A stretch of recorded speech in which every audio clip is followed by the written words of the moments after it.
Hi, everybody. It's Mrs. Watts. I'm here for our next installment of Mrs. Frisby and the Rats of NIMH. We are starting chapter 8, and we'll be reading chapters 8 and 9 tonight. So when we left off, Mrs. Frisby was in the home of the owl, and she was seeking some wisdom from the owl. And Jeremy had brought her there. And so now, where we left off, the owl had just said, "Now you may state your problem." So here we go. Chapter 8, Go to the Rats. Mrs. Frisby began nervously, trying to arrange her thoughts. "It's about my youngest son, Timothy. He is sick, too sick to leave his bed, and moving day is only 5 days off." "Wait," said the owl. "Moving from where? Moving to where?" "From the garden patch where we are living to the edge of the pasture by the stream." "Which garden?" It had not occurred to Mrs. Frisby until now that a bird flying freely over miles of countryside would look down on many gardens. "It belongs to Mr. Fitzgibbon." "The one with the large stone?" "Yes, my house is near the stone." "What makes you so sure that moving day will come in 5 days?" Mrs. Frisby told him about the tractor and about what Mr. Fitzgibbon had said, 5 days until plowing. Of course, she added, it might turn cold again and freeze or even snow. "No," said the owl, sounding quite sure. "It will not. The wild onions are already up in the pastures." He asked her then what kind of house she had, and exactly where it was in relation to the big stone. Apparently, he knew the spot well. But the more she talked to him, the more Mrs. Frisby became convinced that he would produce no solution to her problem. It had been foolish of her to think that he could, foolish of her to come at all, because she thought there really was no solution. At last she fell silent, and the owl asked no more questions. Finally, he said, "Lying where it does, your house will inevitably be turned up by the plow, and probably broken to bits in the process. There is no feasible way to prevent this. My only advice to you is this: if you stay in the house, you will surely be crushed and killed, all of you. Therefore, it is better to take your chances with moving. Wrap your son Timothy up as warmly as you can, help him as much as possible on the journey, and hope for warm weather on moving day. That way you are at least sure to save yourself and the other children." The owl paused, turned away from her, and looked again at the entrance to his hollow. A patch of light it emitted was the patch of light it emitted was growing steadily dimmer. "And now, if you will excuse me, the night is falling, and I have no more time to spare. I regret that I cannot give you a more satisfactory solution to your problem. Good evening, Mrs." He paused. "I don't believe you told me your name." "Mrs. Frisby." The poor mouse spoke with a sob in her throat, for the owl had said exactly what she feared he would say, and she had no real hope for Timothy. The owl had said, in effect, either Timothy alone must die, or they must all die together. Even if moving day should be extraordinarily warm, the nights were sure to be frosty, and that would be the end of him. Still, one must be polite, so she added sadly, "I thank you, sir, for listening to me." But at the mention of her name, an extraordinary change had come over the owl. He turned back to face her again and stared at her most intently. Indeed, he gave an agitated flutter of his wings and half flew, half hopped closer to her, bending forward until his great sharp beak was only a few inches from her face. Mrs. Frisby shrank back in fear. What had she done wrong? "Did you say Mrs. Frisby?" "Yes." "You asked my name." "Related to Jonathan Frisby?" "Yes. He was my husband. He died last summer. He was Timothy's father. But how did you know about him?" "That is not important," said the owl, drawing back a little and looking at her in a new way, almost as if with deference. "I will say that I will say this, his name was not unknown in these woods, and if you are his widow, that puts matters in a different light. Something in the way he said this caused Mrs. Frisby's hopes to lift a little. What do you mean? She asked. I mean, madame, that there is a way that your son's life might just possibly be saved. I did not mention it to you because I saw no way you could conceivably do it, and I did not want to arouse false hope. But if you are Jonathan Frisby's widow, then perhaps it can be done.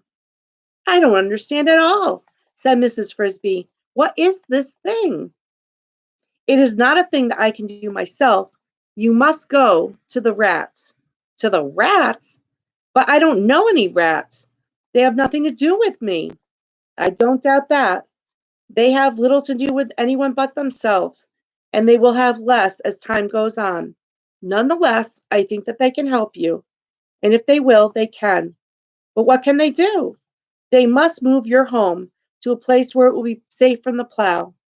Now Mrs. Frisby's spirits fell again, and she said, almost bitterly, you are joking, sir. You are not serious. No rat could move my house. It is far too heavy, much too big. The rats on Mr. Fitzgibbon's farm have things, ways, you know nothing about. They are not like the rest of us. They are not, I think, even like most other rats. They work at night in secret. Mrs. Frisby, do you know their main entrance? In the rose bush? Yes. Go there. You will find a sentry guarding the door. His name is Justin. Tell him who you are and that you have come at my request. Tell him that you want to see a rat named Nicodemus. I think they will let you in, although they may insist on swearing you to secrecy. If they should ask that, you must of course use your own judgment, but my advice would be to do as they ask. Mrs. Frisby was close to complete bewilderment. Secrecy, she said. Secrecy about what? That I cannot reveal. I, too, have agreed to it. Also, there is much that I do not know, although I have given advice on certain aspects of their projects. Well, said Mrs. Frisby, I don't understand it all, but if it might save Timothy, I will try to do what you say. Tell them, added the owl, that I suggest moving the house into the lee of the stone.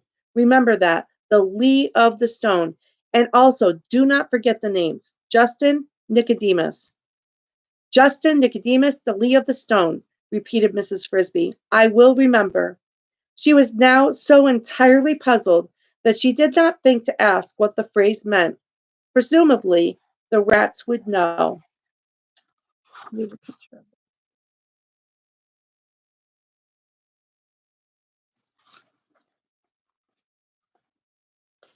And Mrs. Frisby, said the owl, moving again toward the entrance to the hollow, please understand, I was an admirer of your late husband, although I never met him in person. I wish you well. I hope your son's life can be saved. You see, I can understand your particular need, for I face a similar problem. You? Said Mrs. Frisby. But you have no moving day. I have lived in this tree, in this same hollow, he said, for more years than anyone can remember. But now, when the wind blows hard in winter and rocks the forest, I sit here in the dark, and from deep down in the hole, I hear the roots. I hear a new sound. It is the sound of strands of wood creaking in the cold and snapping one by one. The limbs are falling, the tree is old, and it is dying. Yet I cannot bring myself, after so many years, to leave, to find a new home and to move into it, perhaps to fight for it. I too have grown old.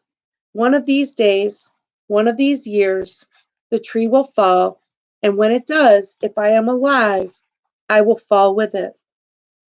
With this sad prediction, the owl stepped through the doorway, spread his great wings, and was gone, soaring silently downward into the shadowy woods below. Mrs. Frisby followed him out onto the limb. To her relief, Jeremy was still waiting where she had left him, although not very patiently. We must hurry, he said. It's almost dark. I'm not supposed to be out so late. Mrs. Frisby, who now had the same feeling, climbed onto his back, much less afraid now for two reasons. First, she was getting used to air travel. Second, since the woods below them were dark, she could no longer see how far away the ground was. He talked to you for a long time, said Jeremy as they flew. Did he tell you anything that will help? I don't know, said Mrs. Frisby. Since the owl had brought up the matter of secrecy, and had in fact been secretive himself, she was not sure just how much she should tell Jeremy. Why don't you know? I mean, he told me some things, but I don't know whether or not they'll help me or not. She decided to counter with a question of her own. What does in the lee mean? Jeremy, being like all strong winds, you fly up to the barn from the lee so you don't get bashed into the wall. My father taught me that.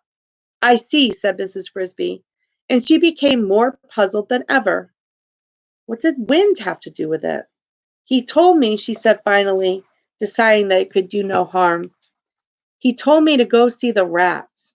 The rats? Jeremy was startled. But they don't have anything to do with us. I know, but he thought they might help. What could they do? He thought they might be able to move my whole house. But how they could do that, I could not imagine.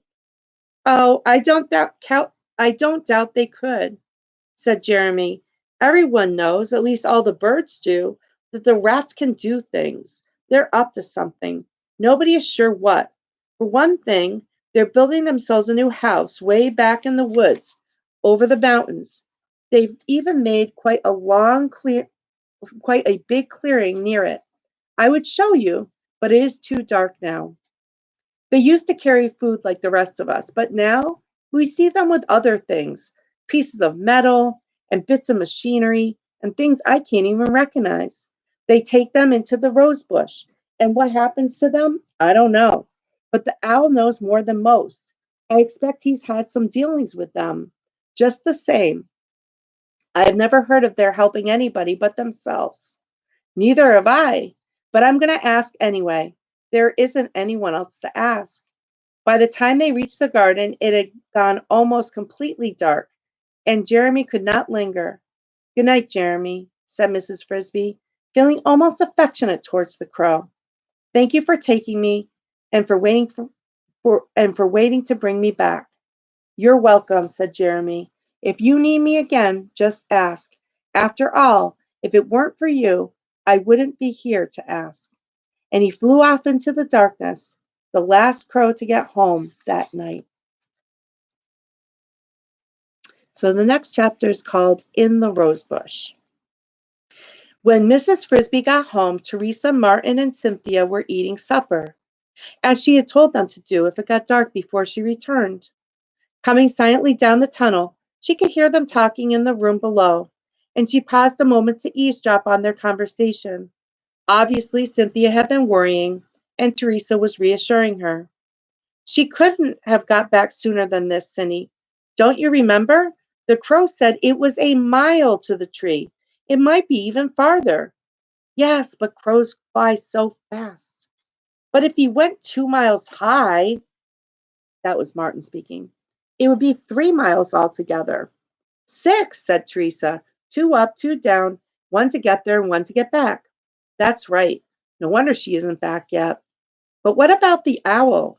You know how owls are. It was still light when they got there. He couldn't see. But it's dark now, said Cynthia.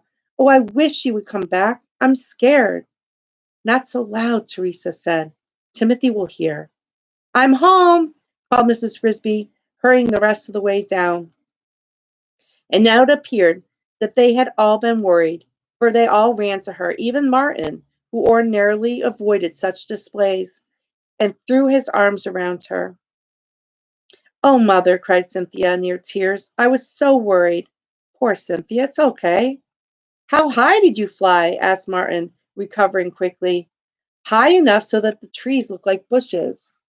The garden looked like a postcard, and the river looked like a snake. Did you see the owl? What did he say? I saw him. Later, I'll tell you about it. First, I want to see Timothy. How is he? Why didn't you move his bed out here? Teresa said, I wanted to, but he said he would rather stay in the bedroom. I think he is feeling worse again. But when Mrs. Frisby went to see him, she found him sitting up, and his forehead felt not at all feverish. I'm all right, he said. I stayed in here because I wanted to think about something. Think about what? About moving day. Moving day? But why? What about it? Had he, after all, overheard her talking to the others? Heard about her flight to the owl? But no, he was explaining. I haven't been outdoors since I got sick, so I don't know what it's like. I mean, the weather. But today, this afternoon, I noticed something. What was that? A smell in the air, a warm, wet smell. If you sniff now, you can still smell it, although it's not so strong. Mrs. Frisby had noticed this, of course, both indoors and out. It's the smell of the frost melting, Timothy went on. I remember it from last year, and after that it wasn't long until we moved. Mother, when are we going to move this year? Oh, not for a long time yet.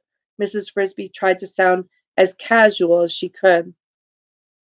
It's still much too cold, too early to think about it. I have to think about it, said Timothy. He sounded serious, but calm and not so worried. Because if it comes too soon, I don't know if I can go. I tried walking a little bit today in here when the others were outside. Timothy, you're supposed to stay in bed.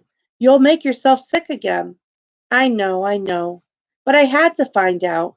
And I didn't walk much. I couldn't. I only went a few steps. I got so dizzy, I had to lie down again. Of course you did. You haven't really recovered yet. I guess I haven't. That's why I wanted to think. Timothy, you must not worry about it. That will only make you worse. I'm not worried at all. I thought I would be, but I'm not. Or maybe I think I should be, but I can't. What I really think about is how nice it is there in the summer beside the brook. And it's true. I want to go, but I'm not scared. I was afraid you might be or that you might think I was. That's really why I wanted to tell you. I'm just going to wait and see what happens. So you shouldn't worry about it either. Mrs. Frisby realized that he had somehow switched their positions. He had seen the danger he was in, guessed somehow that moving day was near, and that he was very likely to die. And yet here he was reassuring her. She wanted to tell him about the owl and the rats, tell him that something that still could be done. But she decided she had better not. She did not really know if they would help. It would be better to wait until she had seen them.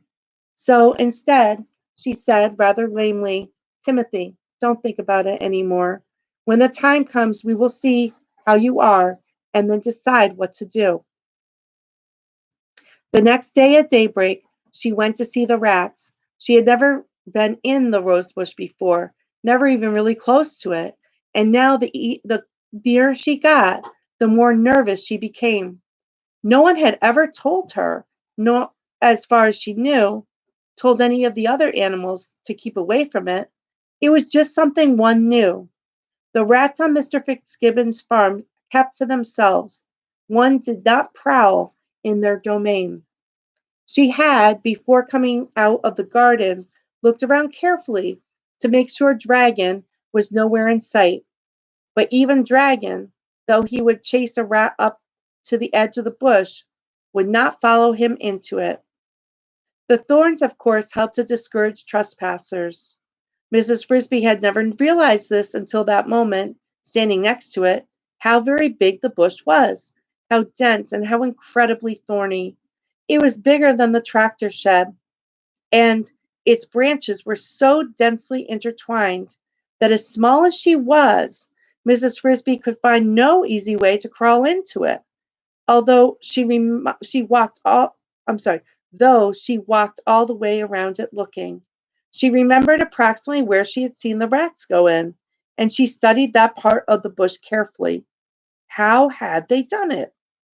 Then she saw that on one branch close to the ground, the thorns had been scraped off, and about ½ inch of it, just big enough for a handhold, was worn smooth.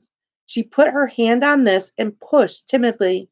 The branch yielded easily, rather like a swinging door, and behind it she saw a trail, a sort of tunnel through the bush, wide enough so that she could walk into it without touching the thorns on either side.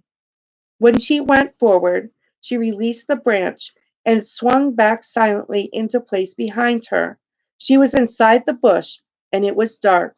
She walked forward, peering into the dimness and following the small trail, which wound in a curving course toward the center of the bush, its earthen floor packed firm by the pressure of small feet. Then, straight ahead of her, she saw the entrance. She had expected what? A round hole in the dirt, most likely, but certainly nothing like what she saw. First, a sizable clearing, about 5 feet across, had been cut from the center of the bush. Branches overhead had been cleared away too, not quite to the top of the bush, but almost, so that the sunlight filtered through easily, and soft moss grew on the ground. In the middle of this bright green cave rose a small mound, 8 inches tall, in the end of which was the arched entrance, neatly lined with stone, like a small doorway without any door. Behind the entrance, a tunnel, its floor, also lined with stones, led backward and downward. Beside the entranceway, looking at her with dark, unblinking eyes, stood the biggest rat she had ever seen.